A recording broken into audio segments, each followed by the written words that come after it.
बहुत समय पहले परिदेश में 5 काली बदसूरत बहनें रहती थी। लेकिन उन पांचों के पास जादुई सुनहरे गाउन थे, जिन्हें पहनने के बाद वो पांचों बहुत खूबसूरत बन जाती थी। साथ ही उनके पास ढेर सारी शक्तियां भी आ जाती थी। पांचों बहनें अपने जादुई गाउन का इस्तेमाल हमेशा दूसरों की भलाई के लिए करती थी। फिर एक दिन पृथ्वी पर घूमते समय उन्हें नीलम नाम की एक बीमार भिखारिन मिलती है। वो पांचों बहनें नीलम को अपने घर ले जाती हैं और उसका इलाज करके उसे ठीक कर देती हैं। उसके बाद पांचों नीलम को अपने घर पर नौकरानी का काम दे देती हैं। फिर एक दिन पांचों बहनें अपने गाउन उतारकर दूसरे कपड़े पहन लेती हैं। गाउन के उतरते ही वो सभी फिर से काली और बदसूरत बन जाती हैं। अच्छा, तो इन सभी गाउन की शक्ति की वजह से ये पांचों खूबसूरत बनी थी। फिर नीलम के मन में लालच आ जाता है और वो पांचों गाउन चुराने का फैसला कर लेती है। एक दिन जब पांचों बहनें घर के पीछे वाले खेत में काम कर रही थी, तभी नीलम अलमारी से पांचों गाउन चुराकर वहां से भाग जाती है। फिर पृथ्वी पर पहुंचने के बाद नीलम एक के ऊपर एक पांचों गाउन पहन लेती है।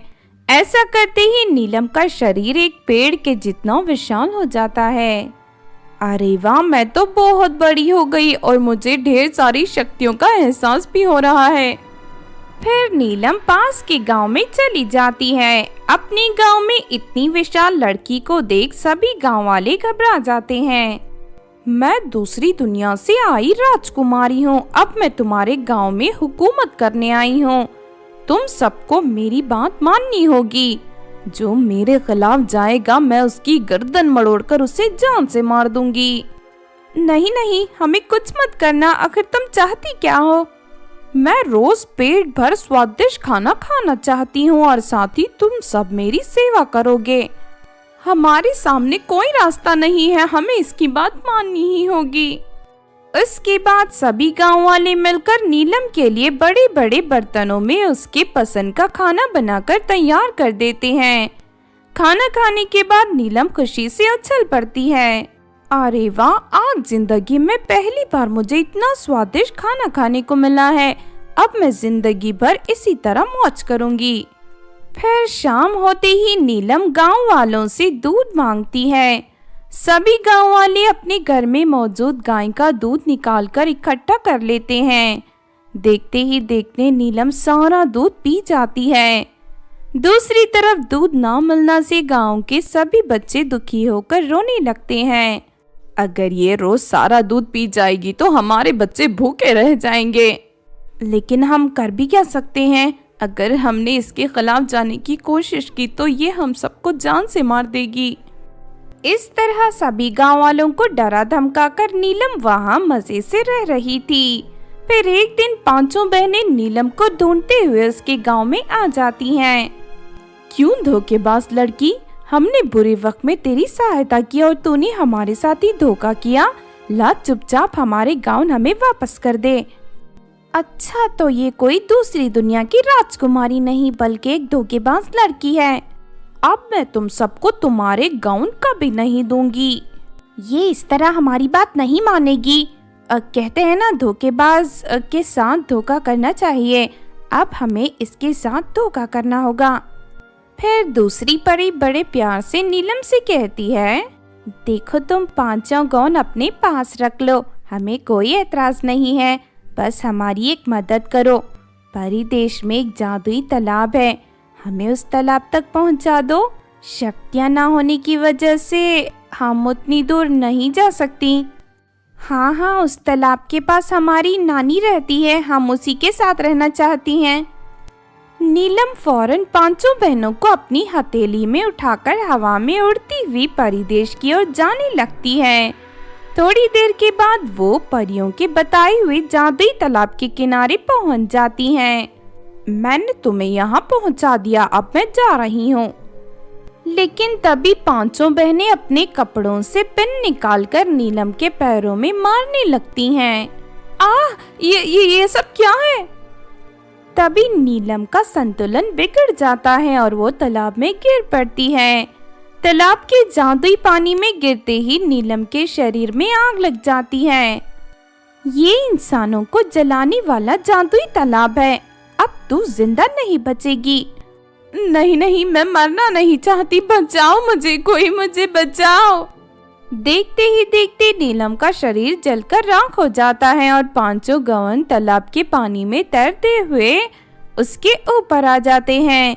उसके बाद पांचों परियां पानी से अपने गवन निकालकर पहन लेती हैं। इस तरह अपने धोखेबाजी के चलते नीलम बेमौत मारी जाती है।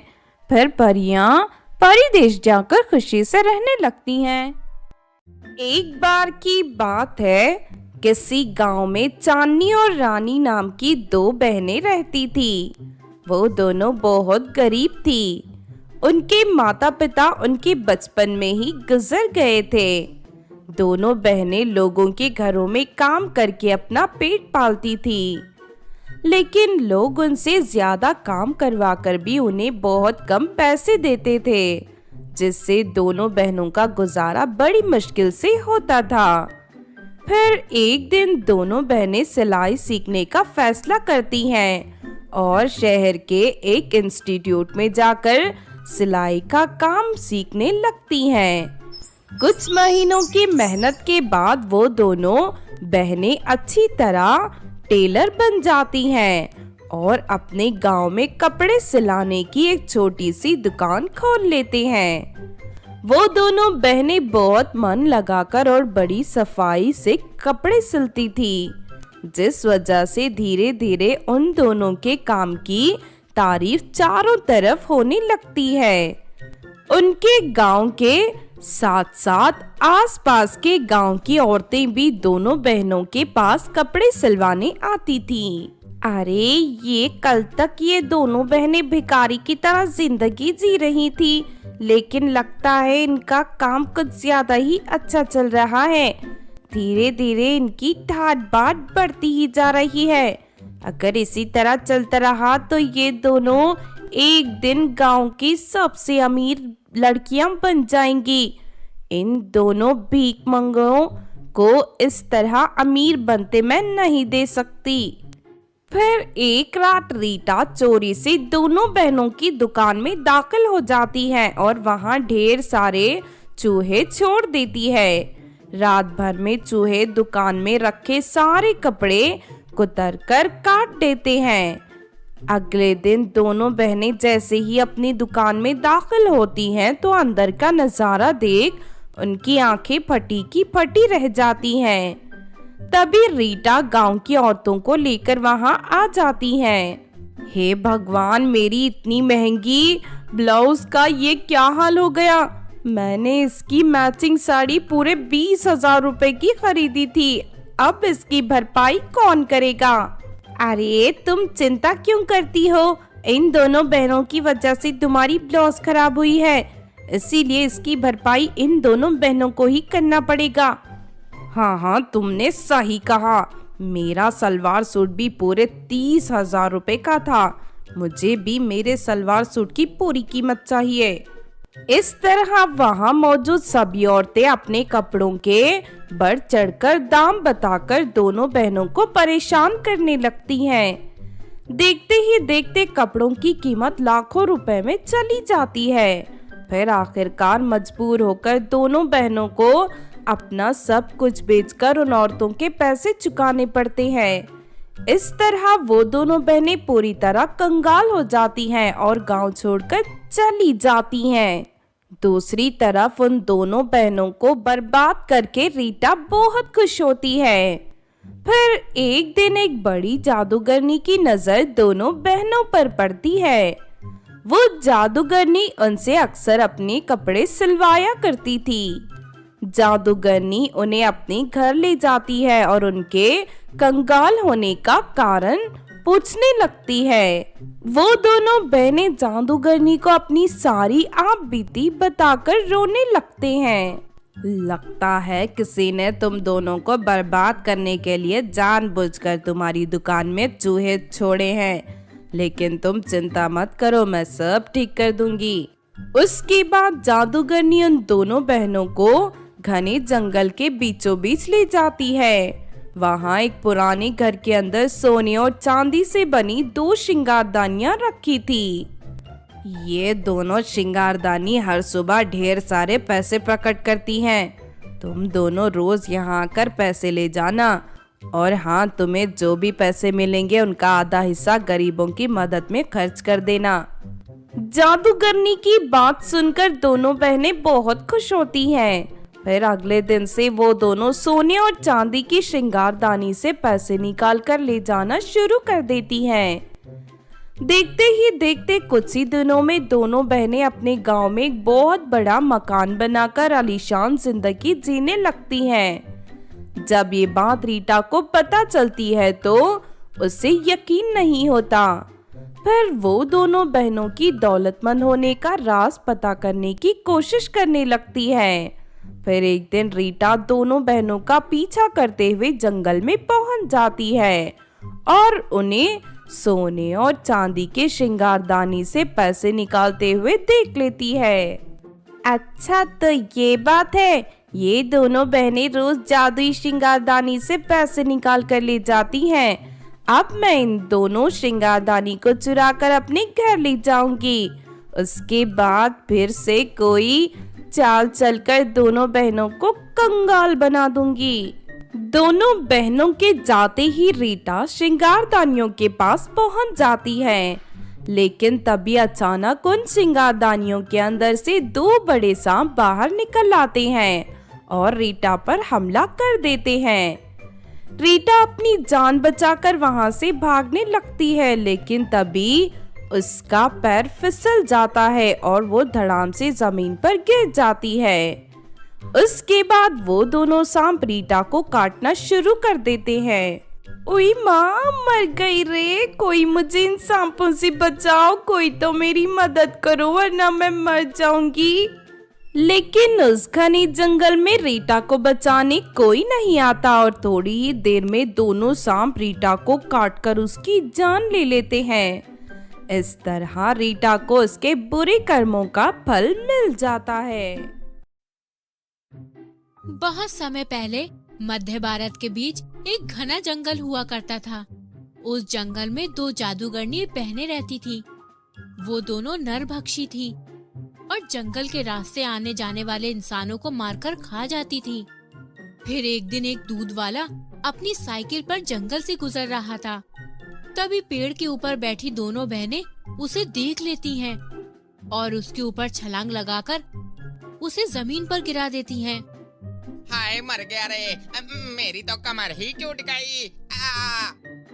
अरे वाह दीदी, आज का शिकार तो बहुत ही हट्टा कट्टा है। इसे खाने में बहुत मजा आएगा। हाँ, तूने बिल्कुल सही कहा। मैं तो इसकी मोटी मोटी टांगे चबाकर खाऊंगी। और मैं इसके मोटे हाथों के मांस को नोच नोच कर खाऊंगी।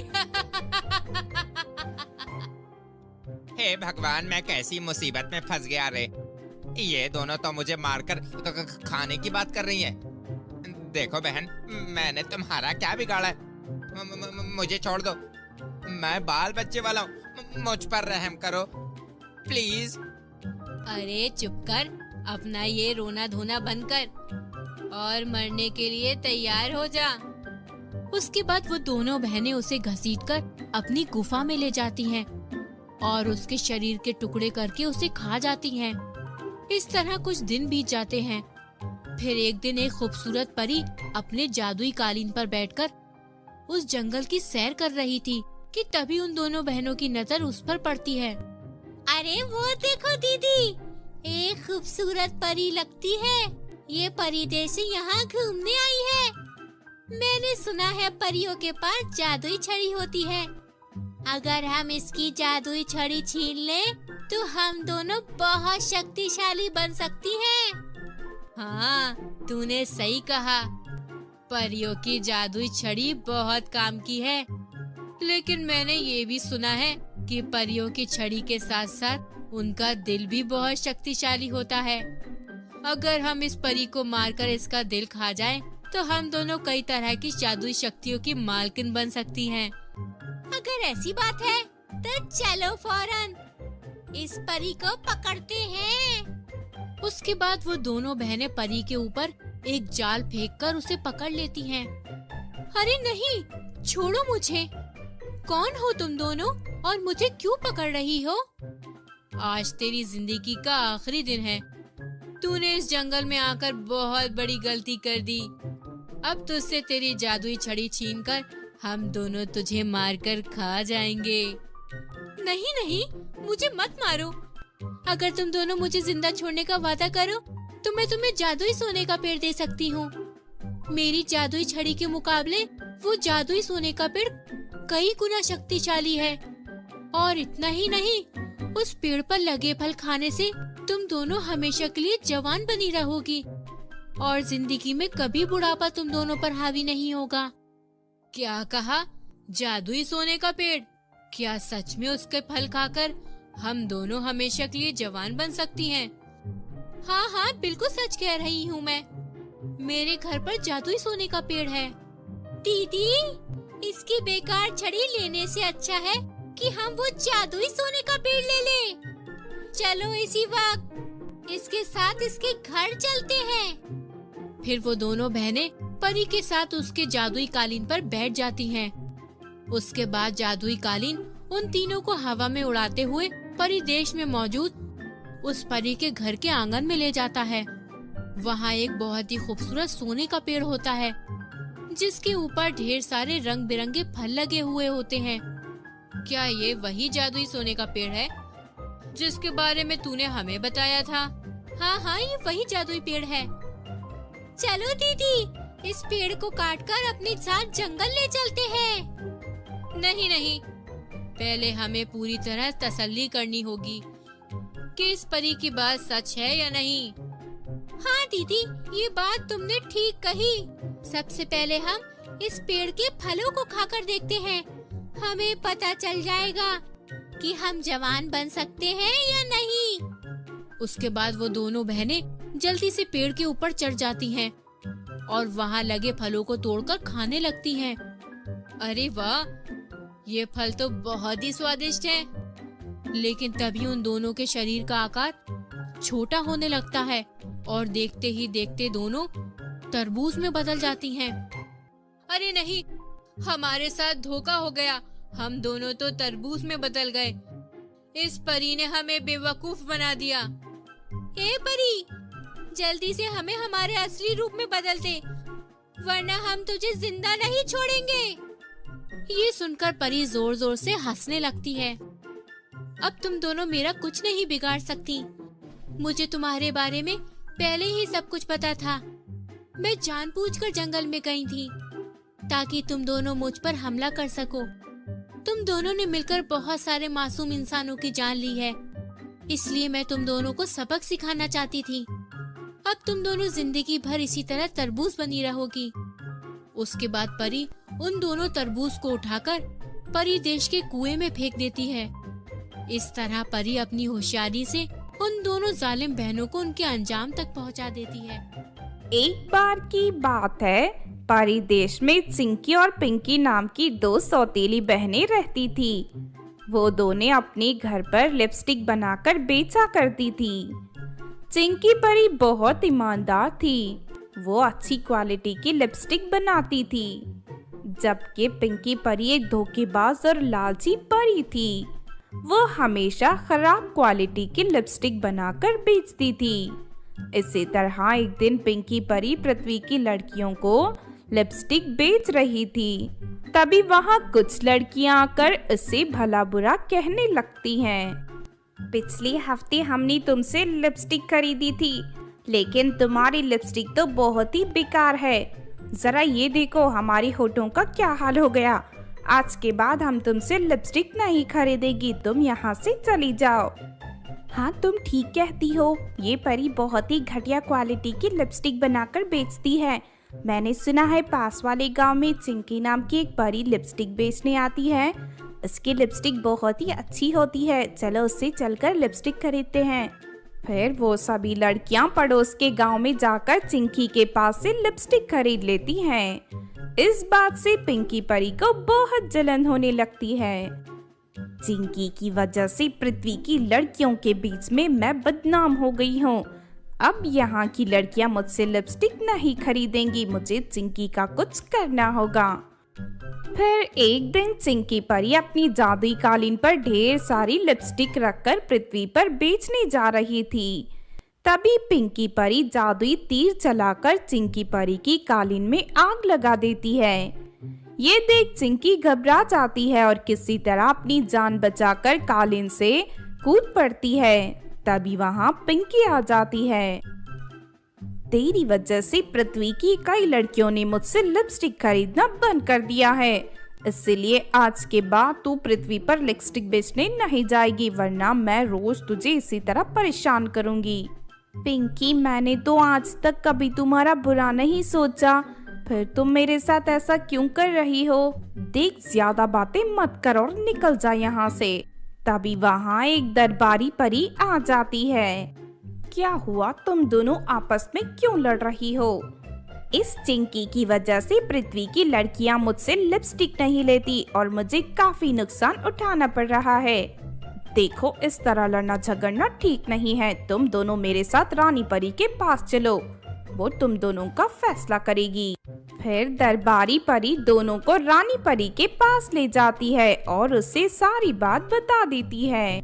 देखो, व्यापार में कंपटीशन होता रहता है, लेकिन आपस में लड़ाई झगड़ा करना बुरी बात है। इसीलिए मैं तुम दोनों के बीच एक लिपस्टिक का कंपटीशन करवाती हूँ। तुम दोनों में से जो भी जीतेगी उसे पृथ्वी पर लिपस्टिक बेचने का अधिकार मिल जाएगा। रानी परी की बात से दोनों परियां सहमत हो जाती हैं। घर जाकर चिंकी परी बहुत अच्छी लिपस्टिक बनाकर तैयार कर लेती है। दूसरी तरफ कंपटीशन को जीतने के लिए पिंकी परी एक चाल चलती है। वो अपनी बनाई हुई लिपस्टिक में काले जादू से तैयार किया गया पाउडर मिला देती है। फिर अगले दिन दोनों बहनें रानी परी के दरबार में लिपस्टिक लेकर पहुंच जाती हैं। दरबार में बैठी सभी परियां उन दोनों की लाई हुई लिपस्टिक अपने होठों पर लगाना शुरू कर देती हैं। रानी परी पिंकी परी की लाई हुई लिपस्टिक अपने होठों पर लगा लेती है और अगले ही पल रानी परी के होंठ बहुत ही खूबसूरत और चमकदार हो जाते हैं। ये देख दरबार में मौजूद सभी परियां पिंकी परी की लिपस्टिक की तारीफ करने लगती हैं। पिंकी ने सच में बहुत ही अच्छी लिपस्टिक बनाई है। अब मैं ये कंपटीशन हार गई हूँ, मुझे यहाँ से चले जाना चाहिए। चिंकी परी उदास होकर वहाँ से जाने लगती है, लेकिन तभी अचानक रानी परी के होठों में आग लग जाती है और रानी परी दर्द से तड़पने लगती है। ये देख सभी परियों की आंखें फटी की फटी रह जाती हैं। तभी रानी परी के होंठ जलकर पूरी तरह काले हो जाते हैं। रानी परी अपनी जादुई छड़ी उठाकर पिंकी परी को रस्सियों से बांध देती है। सच सच बताओ, तूने लिपस्टिक में क्या मिलाया था? तेरे लिपस्टिक लगाने से मेरे होंठ जलकर काले हो गए। अब मैं तुझे नहीं छोड़ूंगी। रानी परी का गुस्सा देख पिंकी परी घबराकर रानी परी को लिपस्टिक में काला जादू मिलाने की बात बता देती है। तू धोखेबाज और बेईमान परी है, मैं तुझे परिदेश में नहीं रहने दूंगी। चल इसी वक्त परिदेश से बाहर निकल जा। उसके बाद दरबारी परियां पिंकी परी को धक्की मारकर परिदेश से बाहर निकाल देती हैं। इस तरह सच्चाई के सामने बुराई की हार हो जाती है और पिंकी परी को उसके किए की सजा मिल जाती है। उस दिन के बाद से चिंकी परी के जीवन में कभी कोई तकलीफ नहीं आती और वो अच्छी लिपस्टिक बेचती हुई हंसी खुशी अपनी जिंदगी जीने लगती है। बहुत समय पहले किसी गांव में कावेरी और राजू नाम के दो भाई बहन अपने पिता के साथ रहते थे। उनके पिता मछलियां पकड़कर बेचने का काम करते थे। फिर एक दिन अचानक उनकी तबीयत खराब हो जाती है। बच्चों, आज मुझे बहुत तेज बुखार है, इसलिए मैं तालाब में मछलियां पकड़ने नहीं जा पाऊंगा। लेकिन मुझे एक अमीर सेठ के यहाँ ढेर सारी मछलियां पहुंचानी है।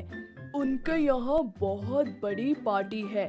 अगर मैंने वक्त पर मछलियाँ नहीं पहुँचाई तो वो नाराज हो जाएंगे और जुर्माने के तौर पर मुझसे ढेर सारे पैसे वसूल करेंगे। आप चिंता मत करिए पिताजी, हम दोनों तालाब से मछलियाँ पकड़कर उसे सेठ के यहाँ पहुँचा देंगे। आप दवाई खाकर आराम करिए। उसके बाद दोनों भाई बहन नाव पर बैठकर तालाब के बीचों बीच मछलियाँ पकड़ने पहुँच जाते हैं।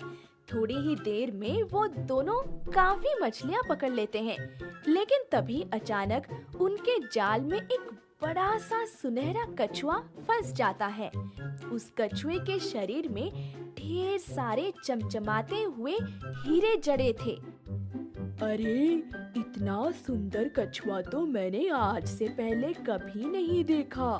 देख कावेरी, इसके शरीर पर कितने सारे हीरे लगे हैं। इस कछुआ को बेचने पर हमें आसानी से लाखों रुपए मिल सकते हैं। हाँ, तू ठीक कह रहा है। अब हम इस कछुए को बाजार में जाकर बेच देंगे। उसके बाद हमारी गरीबी हमेशा के लिए दूर हो जाएगी। लेकिन तभी वो कछुआ उन दोनों से बात करने लगता है। नहीं नहीं, ऐसा गजब मत करना।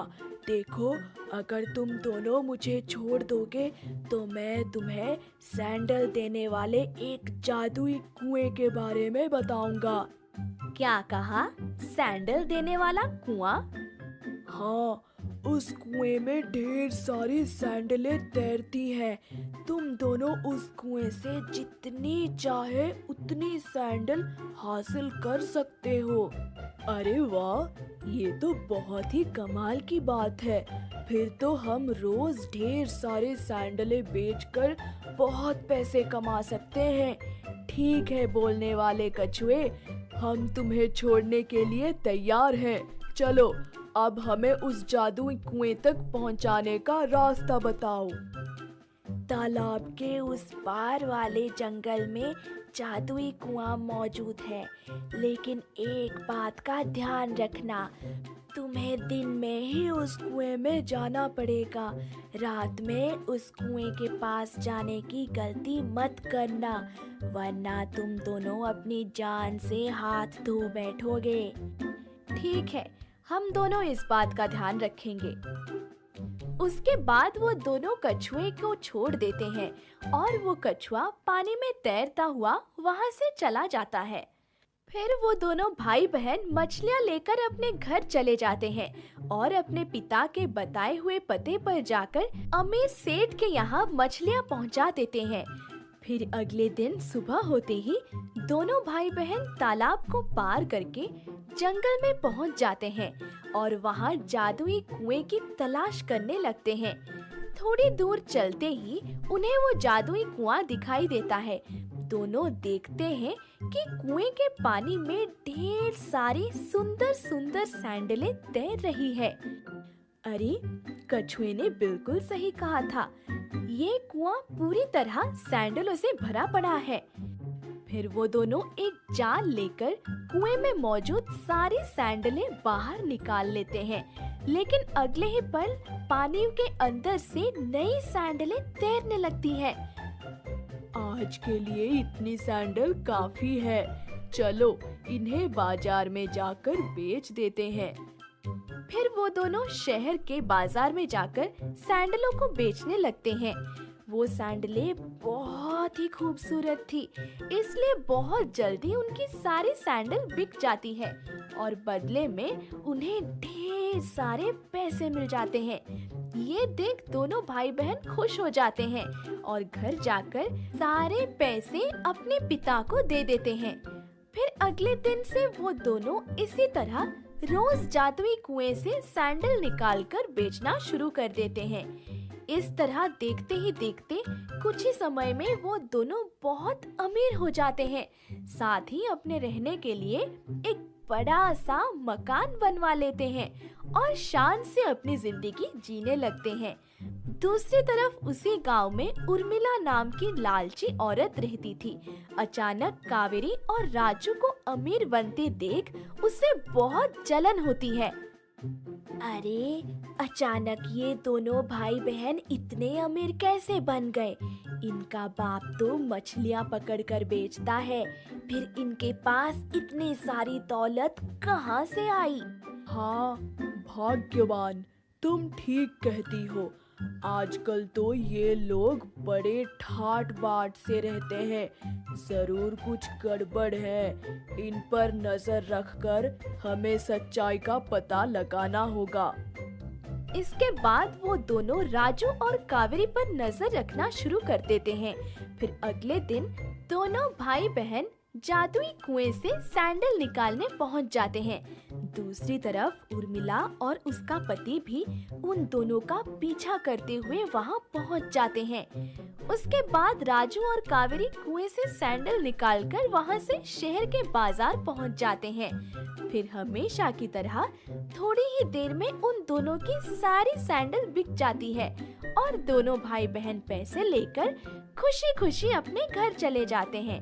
ये सारा नजारा देख उर्मिला और उसके पति की आंखें फटी की फटी रह जाती हैं।